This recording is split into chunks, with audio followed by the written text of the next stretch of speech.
Well, this is my third attempt at this devotion. It just happens that sometimes you just can't, the words just don't roll out of your mouth.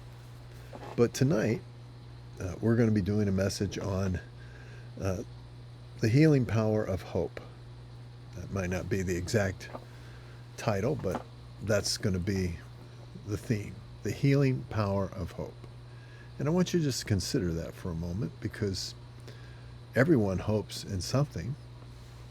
There's an interesting statement by George Herbert, and he said this. He said, God heals and the physician has the thanks, which is true. We put a great deal of trust in our medical profession, and well, we should. Most of these people enter into that profession with the desire to help hurting people. I believe that the doctor that I have has that heart, and I certainly appreciate it, and I would, because of that, trust his guidance. Not everybody does, but let's just be honest. A physician or a surgeon or any person that's treating you in the medical profession can only give you statistically what the odds are. Basically, they can tell you what this treatment should do. They can't tell you necessarily the full outcome. They can tell you what should happen, but they can't give you all the future details. They don't know for sure. They can only give you statistics. This is what we would expect to happen. So I just want you to take a moment and think about the beauty that we have as believers.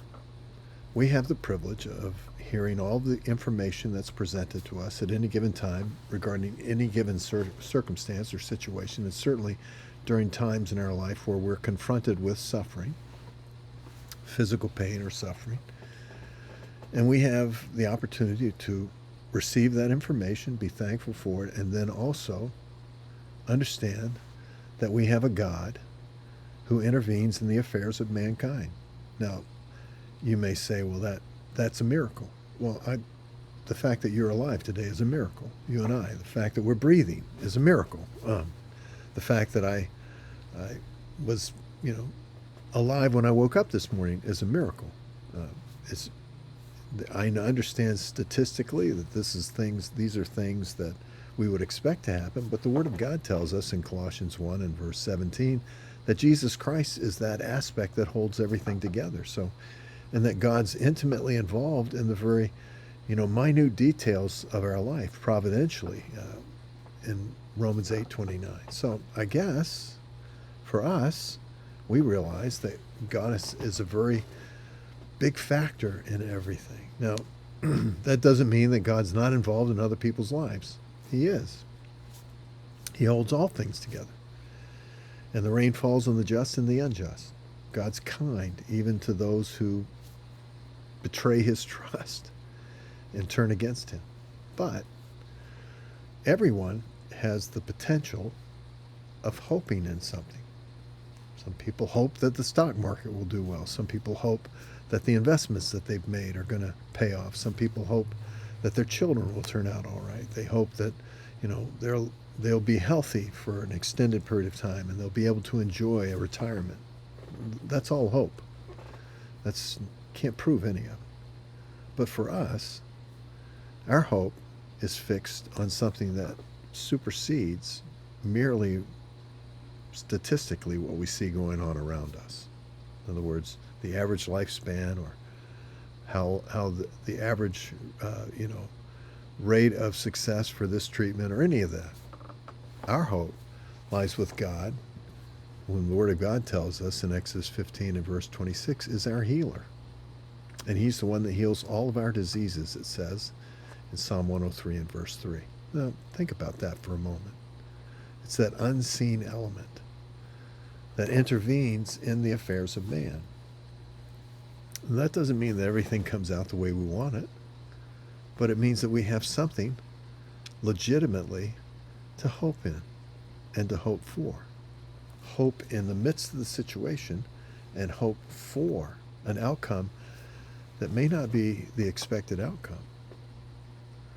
When the Word of God speaks that we have a hope that's anchored within the veil. It's sure, it's steadfast in Hebrews 6:18. Think about that. It's in the very right hand of God.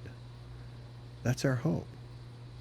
It's our hope for this life. It's our hope for our transition from this life into eternity. It's our hope. Can you imagine living and all you have to hope for is that the sun will rise tomorrow and that things as they are will be again tomorrow, that you can extend these things out, and only to realize that over time, none of these things last. Everything deteriorates. The second law of thermodynamics. That's the reason why I got all this gray hair. Second law of thermodynamics. I'm wearing out, folks. It happens. And it'll happen to all of us. So hope thou in God. It says in Psalm 42 and then again in 43. Don't trust in other things. Why are you discomforted? Why are you cast down? Hope in God. He's going to be the health of the situation. He's going to be the healer of your countenance. God will do it. Let's trust God today. Our hope is fixed on something that supersedes anything this world throws our way. It's the very substance that it becomes the evidence of God's own glory on this earth in Hebrews 11:1 and on.